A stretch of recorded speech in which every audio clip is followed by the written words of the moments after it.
Hello, this is the Think Big for Africa podcast. My name is Ekene Banye. Today, I have another wonderful guest, the country director SA of Women in Tech and Global Talent Hub Director. Her name is Melissa Slaymaker. Melissa, how are you? Hi, Ekene. I'm very well, thank you. And thank you for having me on your podcast. I'm very excited to be here. Very good. I'm happy to have you here. Now, Melissa, let's start the right way. Can you tell my audience a little bit about you and your work? Sure, Ekene, I'd love to. So as Ekene mentioned, I'm the country director for Women in Tech South Africa, which is a non-for-profit part of the global Women in Tech movement.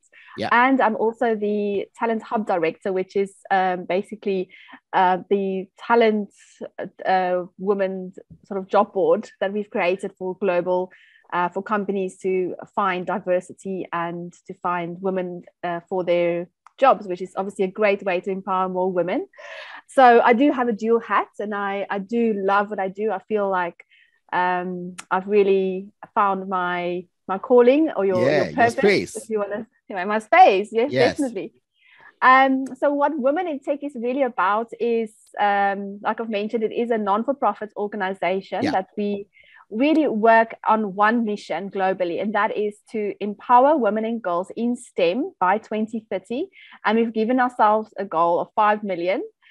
We align ourselves with the United Nations Sustainable Development Goals. We focus on entrepreneurship, on education, on social inclusion, science and innovation, and of course, diversity. Okay. And we do that through action. So why I love Women in Tech is because we don't just talk about the problem, which is that we need more women in STEM, we need more women in technology roles and leadership roles, and more funding for women entrepreneurs, but we really focus around the action part is how do we do it? Like not just saying, okay, there's a problem, but and giving ourselves that accountability in a way that we can get to move that needle towards gender equality within those areas. Interesting. So that's really in a nutshell what we do. Very interesting. See, for me, I'm an only son. I have two sisters. One of them, she studied computer science, and she works in a tech company as a manager in marketing. Okay. So even though she studied a STEM course, she has been in marketing in tech companies for over 10 years. I have 3 daughters. My middle daughter STEM subject in secondary school, but I've noticed something. She's not as enthusiastic as I was when I was in secondary school, and my sister is not very enthusiastic about the tech. So yes. It's a critical problem. How can we get young girls and women actually interested? You see, yes, we can do all these things, bring women into tech, but if they're not actually interested, they won't do everything to be experts and to rise up in tech jobs. What do we need to do? Yes. So this is the problem that we are faced with. It's not an easy problem to solve overnight. Yeah. Because it's something that's systemic. It comes from our heritage in terms of, even when you think maybe when you were a child, parents used to say, okay, girls play with dolls and boys play with cars and Lego. And if you are a girl, you're encouraged to kind of do very well academically, but be very safe in the subjects that you choose, and maybe get the parents kind of say, okay, well, maybe doctors or lawyers or accountants or whatever, and boys are encouraged to do things like, to say, oh, boys should be looking at engineering, or maybe look at more technical stuff, or more risky, things. And that's a systemic thing that comes from our, many, many years of educating and kind of driving that message. And that needs to change. So I think for us so there's three things I think that we can do actively to change that. One is obviously to speak to the parents and to say to parents, look, it's okay for girls to play Lego, and it's okay for boys if they want to have a doll. There shouldn't be that really, children need to have both the give them the leeway to do everything. It's not necessarily boys and girls, it's feminine and masculine. So if you think about the traits of a feminine, you're thinking of caring and nurturing and sort of kindness and creativity, where boys are maybe a bit more aggressive and forward, like very, not in a bad way, but more kind of target driven, I guess, and challenge. Those are the feminine and masculine sort of traits. And I think it's good for any human being to have both traits, it's kind of getting that message across, I think, from an early stage. So that's one thing, is educating parents. The other thing is inspiring. Yeah. So when I say inspiring, is you can't be what you can't see, right? So it's getting more women to maybe that are the few women that are very successful in leadership roles, doing their thing, is to then come and talk to the youth, come to the schools, come and show us, like, if I could do it, tell their stories and say, I was in your shoes. I was also, when I was at school, we were had the opportunity to choose subjects, and you had home economics or you had woodwork, and all the boys would do woodwork and all the girls would do home economics and cook and sew and all of that. So, and I think that is also just to kind of, so that has to, the system has to change to make it okay for boys to do home economics and girls to do, if they wanted to, if they choose, and to not have a stigma around it. Go on. And the other, when I talk about the inspiration bit, is to have more women leaders mentor and give back to the youth and to the people now that's going to follow in their footsteps. To give sort of mentorship and guidance and inspire, and also get them excited. We need more women astronauts. We need more women, physicists and scientists and things, to come and say, look, this is actually exciting. Look at what I'm doing. It's not, even in the technical world, if you think women in tech, the visual that you get is, people just sitting in a corner coding, and not talking to anyone and not being very social, and you kind of just sitting there and doing code all day, and that's really not the case. Okay. I mean, there are very, very technical roles in technology, but there's management roles, there's creative roles, like you mentioned, your sister's marketing. Yes. Even any industry these days, if it's marketing or healthcare or legal or education, everywhere technology is a part of it. Very good. That is the future. So as you've seen with the fourth industrial revolution, that all areas of all industries will have some sort of technology put into it. So that's where they have to see that there's so much variety in what they can do, and the technology is the basic backbone of whatever they wish to do. They need that to do the creative design roles. They need that to be better at, even the medical field. Everything is now merging with technology. Very good. So, I like that. See, now, I think I kind of believe that we, like you said, we should not be forcing the kids, both boys and girls, to go in one particular direction. Okay.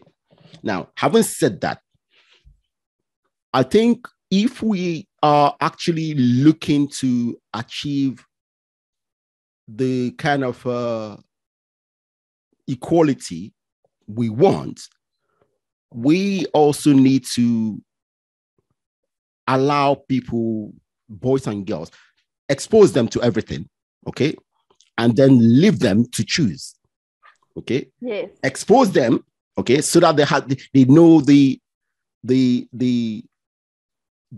are in open field to pursue anything they want. And like you said, give them models to look at, to aspire to be. Okay. If women who are already in the space come out, talk to girls about what exciting jobs they are doing. Like I had a friend of mine. I studied biochemistry, so one of my former classmates was my podcast some weeks ago, and I challenged her to, hey, go back to your secondary school, hold talks, tell the girls what you're doing, tell them about your exciting research, to encourage them to actually start looking at things. See, like I said, technology is everywhere. Okay, it's a basis of everything we do today. Okay, so there are many jobs to do in tech, and we actually need our women to be involved, because they have a lot of things they can add, a lot of value they can add, which boys may not be even understand. Okay. Yeah. So yeah, there's a lot of work to be done. And I think one thing that's very relevant, especially on the African continent, is that if you compare our currencies to the pounds and the euros and the dollars, right? Yeah.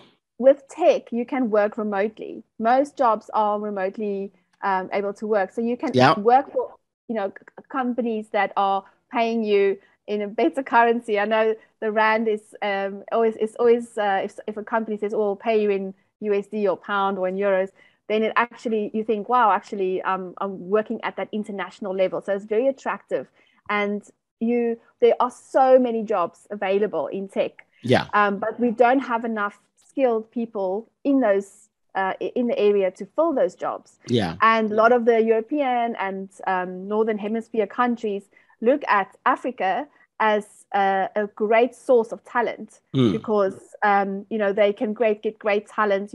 Most of the African countries, obviously you've got their local languages, but most of African languages speaks English, so they can hone the talent in Africa.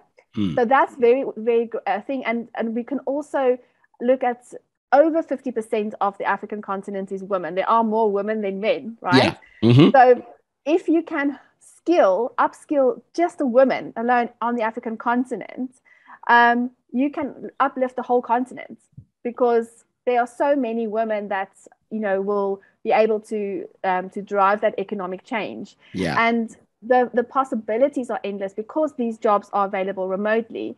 You can work from anywhere as long as you've got Wi-Fi and the infrastructure and a device and all of that. Yeah. And so that there's so much potential. But there's also a lot of challenges, and yes. that's what we are trying to solve. So an example for you is in Women in Tech. We in South Africa, so I work, we do have an active chapter, by the way, in Zambia and in Nigeria. But the South Africa chapter, we're actively busy, and we've just recently launched and opened our Women in Tech Philippi Village IT Learning Center.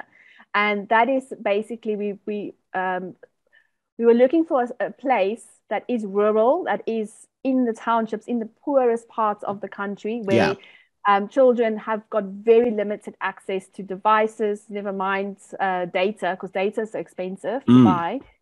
And we created this space where they can come, where it's safe, they can come, there's free Wi-Fi, there's computers, they can come sit and learn and do their homework, and we can upskill them through various programs that we're doing.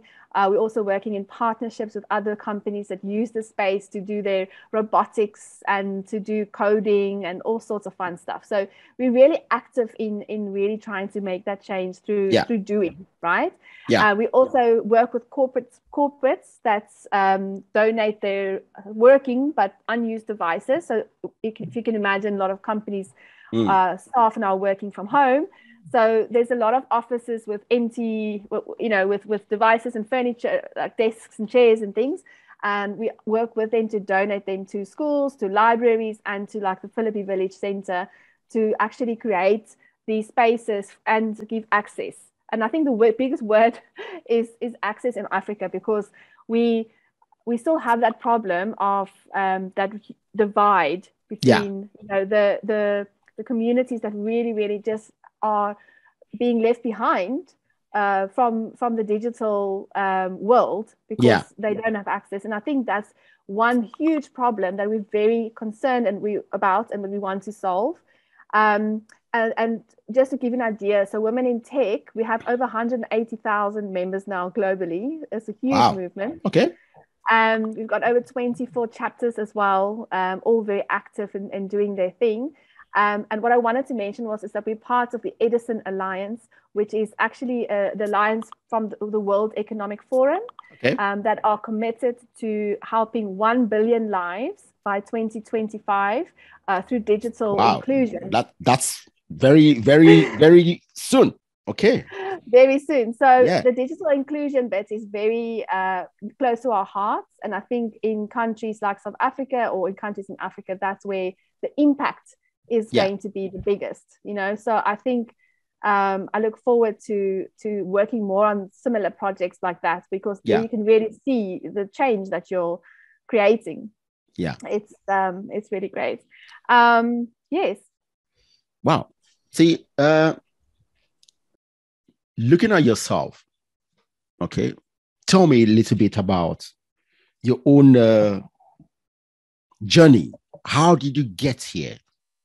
Okay, because see, we are talking about getting women into tech, but you are someone who is trying to do this, and I'm sure my lady listeners would like to know, hey, how did Melissa get to be doing this fantastic job that she's doing? Well, I don't really have not necessarily had a tech start. I did study science, so I did start in STEM. I studied a science degree from the University of Stellenbosch, and I did something called human science. So I did genetics, biochemistry, physiology, and psychology. Yeah.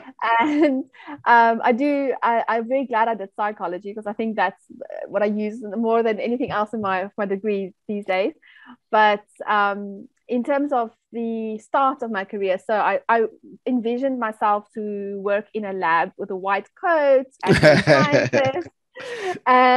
And then when I actually graduated and got the opportunity to work in a laboratory, I hated it. So you kind of think, okay, I've got this, I worked so hard to be in this position, and then you get there and it's not at all what you expected. Yeah. So I think it made me think, okay, what's next? So then I had the opportunity to travel and to take a gap year. Yeah. And throughout the gap year, I went to the UK and then decided to stay. And then I somehow fell into recruitment. I don't know how those people that work in recruitment never plan being there, but they kind of end up there. But they're there. Okay. So I worked for a company for a very long time in the UK as a technical recruiter. And I started recruiting developers and business analysts and testers and project managers and all of these, even up to leadership, CTOs, CIOs, all of that. Yeah. And I love the tech industry. I love the learning about all the technology. I loved being able to speak the language when I'm recruiting, and being able to understand a little bit about how everything works, and all the fast, innovative pace of IT and technology. I love that. And I worked my way into recruitment, and I've worked in recruitment and for about 15 years now. And I've done everything. I've worked in RPO companies, I've worked in startups, I've worked for big corporates. Yeah. I've had my own company for a while. I went back at startups. So it was kind of like I've done everything in recruitment that you can possibly do. But about 2 years ago, I was actually, just take a step back a little bit. When I was living in the UK, I was there for 14 years. I I was really into the whole lean in phenomena from Sheryl Sandberg, and we created a circle in Southampton, a lean in circle, and we were starting to do meetings, and I really loved that connection that it had of different women collaborating and inspiring each other and just having this little safe space. And when my circumstances brought me back to South Africa, I was looking for something similar. I was missing that sort of connection of women that talk about maternity leave and salary negotiations, and my boss is really annoying, and how do I handle this situation? So I thought maybe I should do lean in again, but then I came across this Women in Tech initiative. And I said to my boss at the time, Erica, who's also now part of Women in Tech, I said, Erica, I really think that I want to do Women in Tech. But it is obviously going to take up some of my time, so I need to do it as a side hustle. Would you support me? And I think that was a big thing, because I think if I didn't have my boss's support to spend time on building this Women in Tech thing, I probably wouldn't have been able to do it, because it was voluntary. It was I didn't get extra money for it. I just literally did it because it was a passion project. And we started it. The South Africa chapter started in 2020. So the Women in Tech has been around for about 4.5 years now. But I started the chapter with two things in mind. One thing was I wanted to create this network of women to help each other, to kind of be there for each other, a sisterhood, if you want to call it that. And also, it would also benefit my line of work, because I'm a technology recruiter. So therefore, I could connect people. And that's what I do. If I had a superpower, that would be connecting people. So I would connect people, but I would also benefit from this network and this whole nice environment where we can support each other. And I really, that is such a fantastic group that we've created. I love Women in Tech, but so it was sort of beneficial. But the more and more I've kind of worked in Women in Tech, it's really sort of overtaken my life, because it's become like my sole purpose. So the side hustle that started off as a side hustle is now my main hustle. So yes, and that's my journey. I mean, so for me it was working in recruitment, I knew that there was a lack of female talent. So when companies would ask me to find them a CTO, CIO, and they wanted women for this role, then it was challenge. It was always been like, wow, for every 50 men, I can find one woman leader. Because let me tell you, in leadership, only 5% of leadership sort of, at that director level are women. 5%. So they want to find 5%. I have to go source in a very small pool. So the other thing was that in terms of Women in Tech, it gave me that network where I can pull from and I can recruit from. But it became more than that. It became like my purpose. See, you said something. Your background is science, okay? You didn't like the lab work. I hated that too, okay? So, but one thing is this. Science exposes you to many things, okay? For me, what I've gained the most in being a science student is the ability to understand things, okay? I'm not a techie person, okay? That's what I say, but I've worked with a lot of technology experts throughout my career, okay, in banking. I don't do tech, but I do understand tech, okay? And that's because of my science background. It gave me the ability to look at things differently and use my knowledge to separate things. I understand how to do that. So I think that's something we can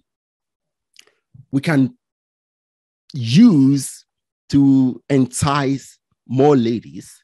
Say, hey, you do this, you study basic science, you may not want to do the work as a lab assistant or whatever, but if you study this, it will open the door for you to do a lot of different things. So it's something to think about. All right. Yes, definitely. So let's go back to your 4 primary areas of action: education, entrepreneurship, social inclusion, science, and innovation. Okay. Tell me a little bit about what you do in each of those places. Okay, so again, I'm referring to Women in Tech as a team, so it's not all me. Yeah, of course I know. But with education, so we have got coding programs. We're busy developing a coding 101 workshop program that is going to be released Q2, Q3 at the latest this year, which will enable anyone that has got Wi-Fi and data to be able to learn how to do the basic coding. So we're talking like HTML, bit of like JavaScript, or maybe other technologies like R or Python, but just really basic, just getting to know, like, is this for me? Would I be interested to carry on with this? We also have got mentorship programs. This is what I've mentioned, where people give back. We have got actually a mentorship program that's about 3 months long, that's just started in March. I'm a mentor to 2 ladies already. Very good. I think we've connected over 700 people through our mentorship program globally. We also have got an Agile Academy, where that's also like a 3-month course where people can learn about Agile and design thinking and all of those fun things, especially if you're working in terms of education. And as I mentioned, we have 24 chapters globally. So each chapter has got specific programs, some that we share globally, some are local. In South Africa, we also have workshops on WordPress. Okay. So for instance, last year we had 30 women that we took through a WordPress course, which was a week long. And at the end of WordPress, so WordPress is a platform used to create websites. Yeah. And it gives you a nice back end into a payment gateway, so you can really create an e-commerce website. So if you're selling hair clips or hair bands and you make them, now you can sell it online, because you have you have like the access to obviously people to buy online, and it will really grow your business. So we teach women how to create WordPress websites, and we did a little bit of a competition, and we even got the ladies, so we pay for their domain and the IP, so we sponsor them for the year. Okay. We teach them about their logos and the branding and how everything works. Nice. And then by the end of the course, we've empowered 30 women, because they now have very good businesses. Yeah. So that's just some of the things that we do. I mean, there's really a lot, and some of it we do directly through Women in Tech and our own people that run these courses, and some we work in partnership with other organizations. Yeah. We also host hackathons at universities. We work with WICS, which is Women in Computer Science, and we've got an event with them this month where we're doing some sponsorship for them as well, and we sponsor prizes and things like that. So we do a lot of things. This podcast isn't long enough for all of that. On the entrepreneurship side, we've got something that we're trying to connect investors to women founders and CEOs. Yes. That's a project we're working on, but we also have something called Power Her. Power Her is an event that's once a month, and it is to raise awareness around women doing groundbreaking things. And we always feature a startup. So they show a bit of their products or their platforms, whatever they've created, and we connect them to women from government, so looking at how do we get access to government grants, how do we get access to various, policy changes that need to happen for women to get more funding. And we also connect them to corporates and to academia.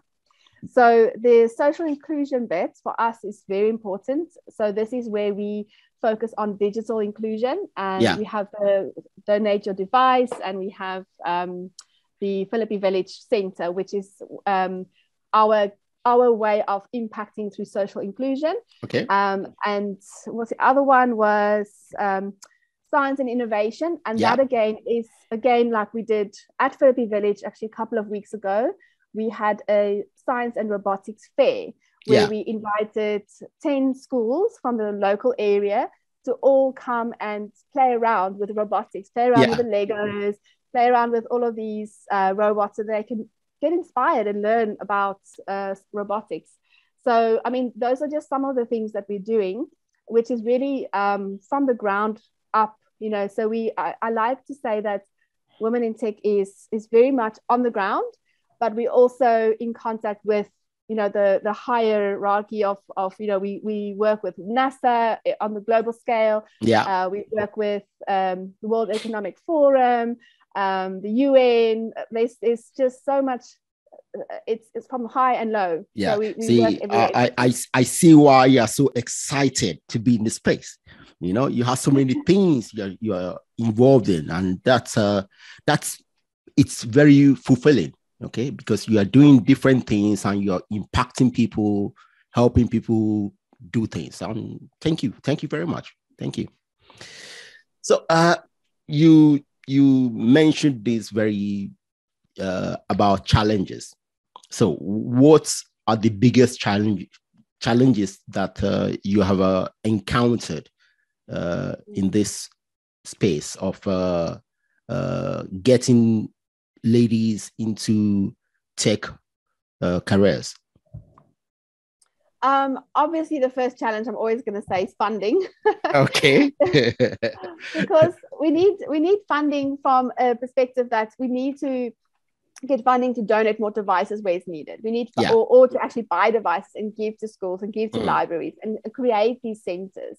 We need funding so the Philippi Village, for instance, it's actually an eye-opening how much it costs to run an IT center, because you have electricity bills, which is you know, if you have like 30 computers on all day, you know, we have to hire tutors, and we hire people to actually do the classes and to make sure the kids are looked after. We've got speakers that come and speak to the kids. Sometimes they also ask for fees. So everything costs money. And we're a non-for-profit, so we have to raise funds, and we have to raise money. So that's definitely a challenge. I think the other challenge is, like I mentioned before, is access. It's getting to the areas where the biggest challenge is to get really in those rural areas. In South Africa, we have Mpumalanga and Limpopo and Eastern Cape. I mean, it's very, very, very rural where there's no fiber. There's sometimes, you know, you have to think, okay, does the village have water? Okay, yes. Do they have electricity? So if they have no, you know, can we get electricity there? Can we get water there? Do they have a safe space? You can't just take 20 computers and put them there and think they'll stay, because you know, they won't.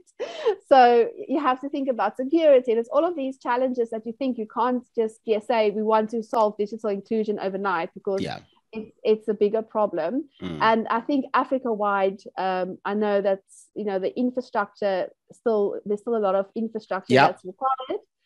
And also the price of data. Even if you have, you know, children are great with technology. They're so clever on iPhones and iPads. They can, you know, work it out very quickly. But the cost of data is horrendous, and I think it's not sustainable. You know, so and it's going to go up because of everything happening in Russia. I ask myself, why are the telecoms companies not involved in making things easier for their customers by reducing the cost of data? You know, see, data is more important than calls these days. Nobody wants to call. Okay, but everybody, well, because you can call over data, you can use WhatsApp. Maybe it's about demand and supply. So I don't know if the supply is limited, okay, that makes the demand so high and the price so high. But I think the governments of our country need to work with the telecom companies to make sure that this data is government. It's from policymakers. It's from regulators. It's the problem starts at the top. So I think that there's a lot of work to be done with regards to it. And as I mentioned, it's infrastructures. There's a lot of challenges on the ground. If you compare it to a first world, we're just not there yet. Yeah, because it's important to make data cheap, because education, which is the most important thing we need in Africa, is digital now. Yeah, everything is digital. So we need people to be able to access so many things online. Yeah. With the price of data being so high, it makes things difficult. This is why we've created this learning center, because we want access for free. We don't want children to have the excuse, oh, my mom didn't have data on her phone, I couldn't do my project. Why don't you go to Philippi Village? Come on, go do your homework there. Yeah. No more excuses.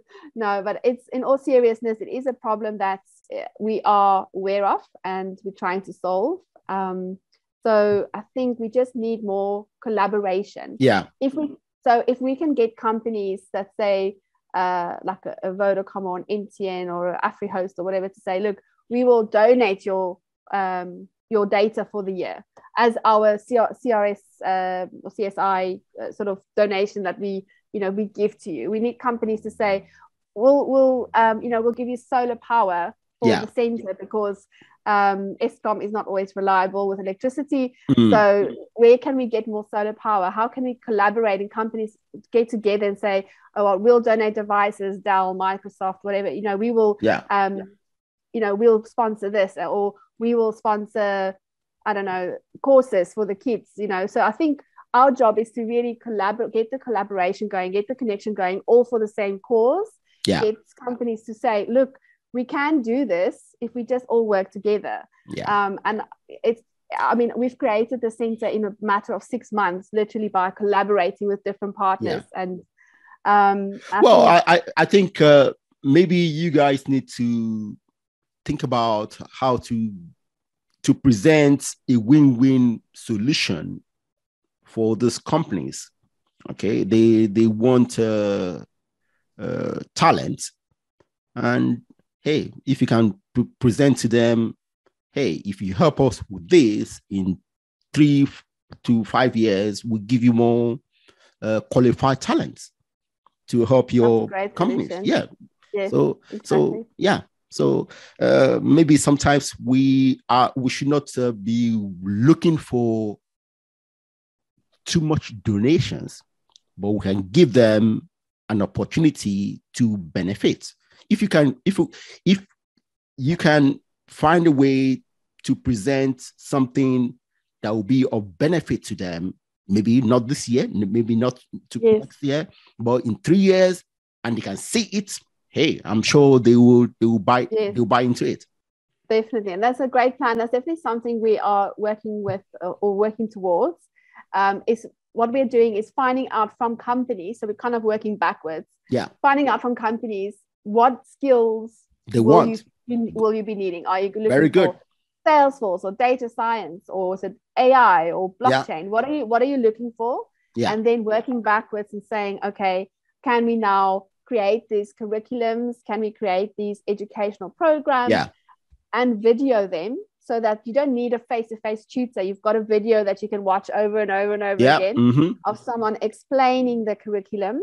And then training these students so that in 2-3 years' time, they will then have a qualification in blockchain or AI or cybersecurity or whatever it may be. And then there you go, here's some talent for you to then take into the entry level. So we are already doing that. We're starting off, we're busy, it's still very early days, but we're busy working with a company on blockchain to do this. So getting curriculum together, getting curriculum out to students, and then because blockchain is very high in demand, especially in the US. Yeah. So and they like South Africans because they feel that, you know, we speak English. They can, and then also they like Africa right now because we are cheap for now. we are Okay. cheap for now. Yes. So let's not forget that. But then we can take advantage of that cheap talent to ramp it up, to take over all the jobs. And the idea is then for that talent that then get exposure to international companies is to bring back the information and create and improve their community. In 5 years, they won't be cheap anymore.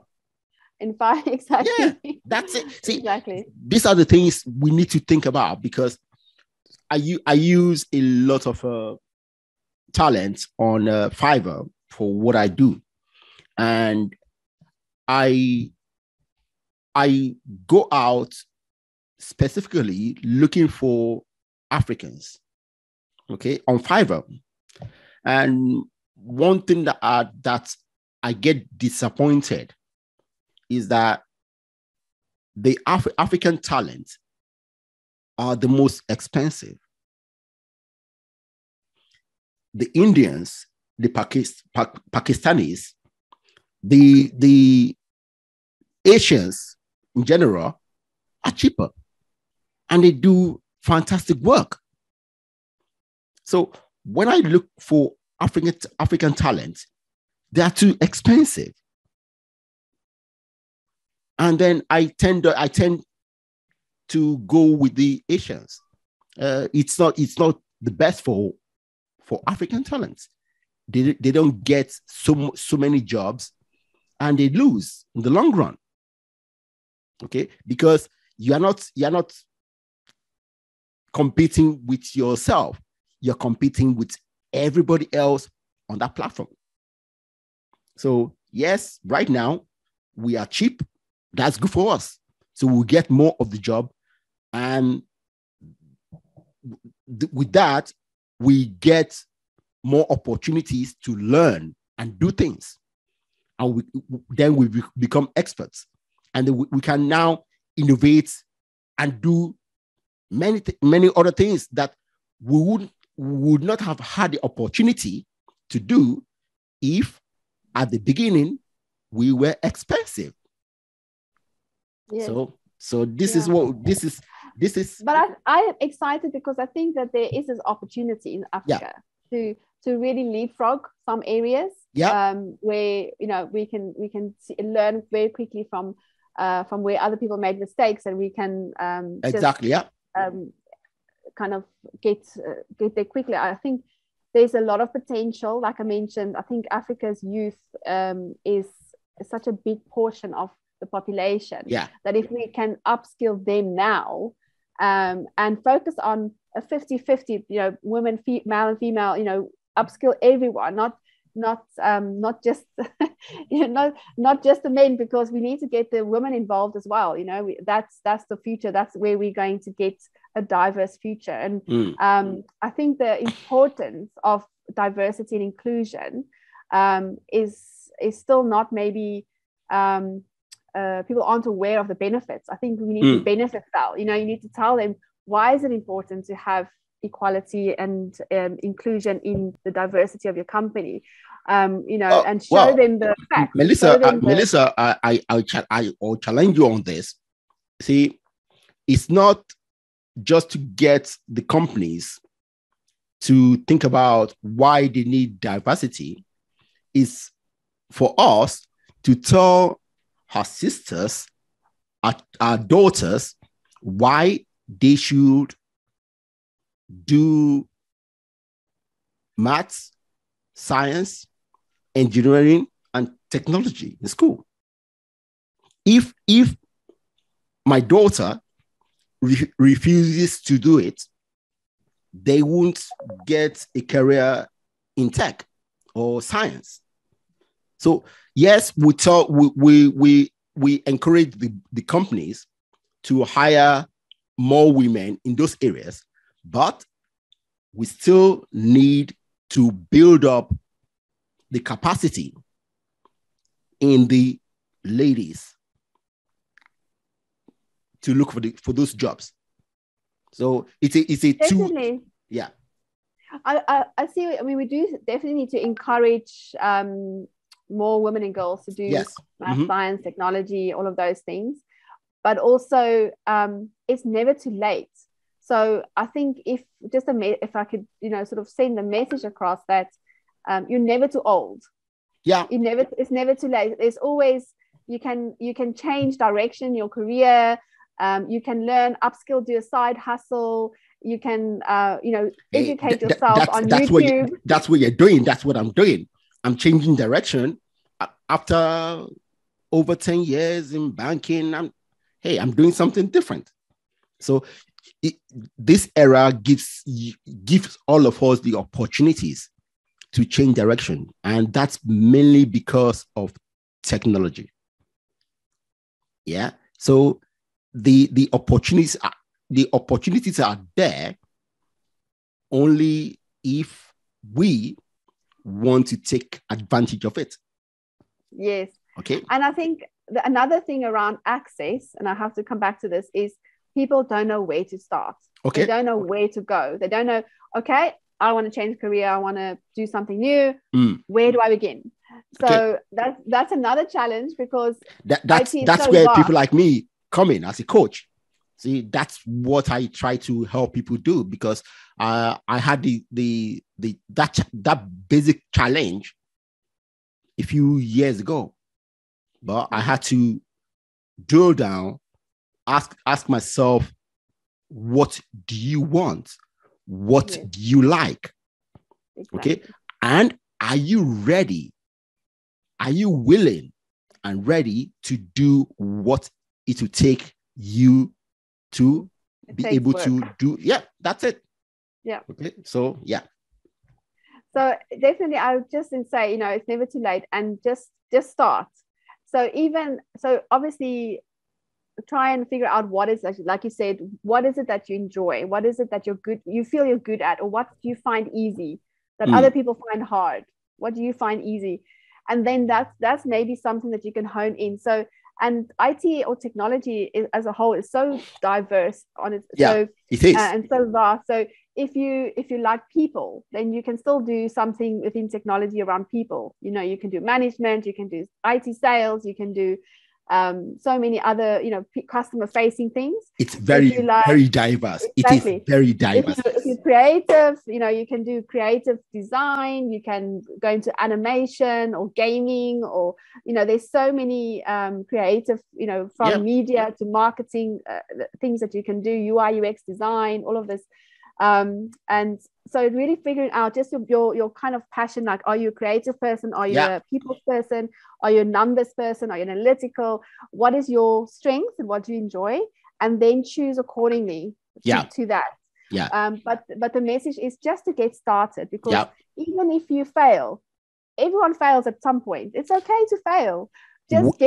But we must encourage our children, our ladies, not to avoid failure. See, and to take risks. Yeah, if we avoid failure, we will never take a step. See, I think I read somewhere that innovation stems from continuously failing at something, and then finally getting your way. That's it. See, the people who have built the world today, they are the people who have failed the most. Yes. Because they tried something, it doesn't work, they dump it, they try something else, it doesn't work, they dump it, they drag, and at every step, they are learning something. And they take all that knowledge to the final stop where they make it. Okay. But taking this conversation back, I listened to a very interesting TED talk yesterday. Yes. And it was especially around this, saying boys, when they're younger, they are taught to go on the monkey bars and go and jump high and reach as far as you can and break a leg, and it's fine, you'll get back up and it's okay. But girls are more kind of like, well, don't take the risk, like sit nicely, don't hurt yourself. So boys are innately guided towards taking more risks. Yes. Where girls are taught to be safe. And that transpires into the business world. It does, because it's part of your growing up. It's part of your DNA. For me, I believe in science. Okay. I believe that human beings evolved. Okay. So I'm just putting that out there because I want my audience to listen to this. Now, I look at the animal kingdom. I look at the how a lion behaves and the lioness behave. They're different. Okay. Now, we as human beings, we are conscious. Okay. So we can decide to change some things. But if we try to change so many things so drastically without really understanding how those traits evolved through millions of years, we will fail at it. So we even though you want to change things, we'll do it gradually, taking into account how those things evolved. So it's something. See, I'm saying this because I want you to succeed at what you're doing by understanding those things about how these things came about in the first place. Yeah. So moving forward, you need to understand where you came from. Yeah. And what challenges you might have to overcome. Exactly. Compared to other people. Exactly. And I think that is across the board of diversity, whether it's race or religion or age or disability. Yeah. There's always going to be some challenges that some people might have to overcome over others. Yes. In a way, right? Yes. But if you embrace that and if you understand that, then you have a better chance of moving forward. That's it. Nice one. So, Melissa, see, young Africans, and for you, young women would like to know how they can do their best to contribute to the society, okay, in their own way. So what kind of advice do you have for young men and women who want to actually contribute to their communities? I think you don't have to think big. Don't think, I've got to start a whole global women's movement to make it. Okay. Think small. Think, can I help that one person in my class that struggles with maths? Can I go and help that person and give him maybe a bit of extra tutoring? Can I help my neighbor's daughter that's struggling to pay school fees and they can't get into college? Can I help them? Like, it doesn't have to be a grand gesture. It doesn't have to be a big, impact straight away. Start small. Help the small things count. Do you have an old device lying around that you're not using because you've upgraded? Maybe you can donate that to a school. Yeah. Maybe you can, find out from the school anonymously, is anyone behind with school fees, and, help. It doesn't have to be anything financially. It could be your time. You can consult. You can mentor someone. You can go speak to your primary school that you've been to and say, I've got a career in technology. I'd like to talk to the boys and girls about STEM jobs, about IT jobs, about how they can, what subjects they should choose, what it's like to be in a corporate company. I'm actually next week going to visit a corporate where they've got this program where they do job shadowing, which I think is fantastic. So the corporate has actually opened up their office for students like students that just graduated. They're entering the world of work, but they have no idea what they want to do. And they're opening their doors to say, this is what it's like working in a corporate. Do you want to come work for us? And they do a job shadow and they follow a person around and saying, well, today, this is how I start my day, then I have lunch, and this is what I do, and this is how I do my work. And I think small initiatives like that is fantastic because it inspires, it makes people think around, is this for me? And, do I see myself in this situation or in this job or whatever? Yeah. So I think my advice would just be is think small. Yeah. Start with one person, impact one person by doing something which might seem insignificant at the time, but it actually could plant a seed. And that, I think, is how you are going to change lives. Melissa, thank you for that. See, this is very important because I talk to a lot of young Africans. They want to do something big, okay? And most of them never do anything because all they see is the end part of it. They don't see the beginning. The beginning, which is exactly what you say, start small. Okay? They think about how I can start this NGO where I will impact a whole village. No, start by impacting one person, your neighbor. Thank you very much for that. So this has been a very interesting discussion. Unfortunately, we are coming to the end. So tell me, the last question I ask all my guests: how do you see Africa in the next 20, 30 years? Okay, how do you see diversity? How do you see more women in tech careers at the C-level in the next 30 years?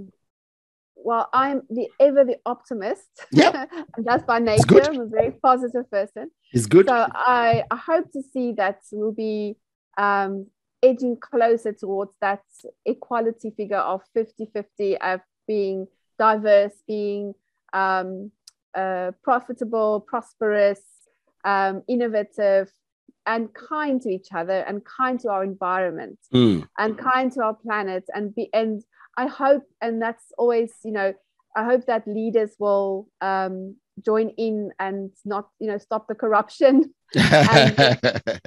and give back and see the bigger picture. Because I think with Africa is not a country. I mean, there's so many different countries. Yes, right? yes. But I think if we could act like a country and actually do more things in collaboration and in more unity across the continent. I know that's still a long way to go, because I think then if we see, whatever your color is, whatever your language is, whatever your, if you see each other as Africans, then I think there's a positive future for us.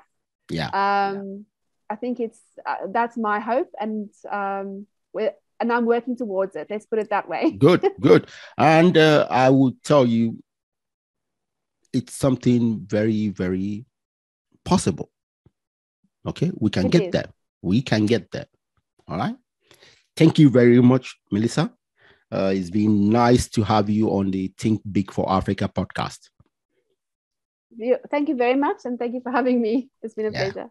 Yeah. Take care. Bye. Bye-bye.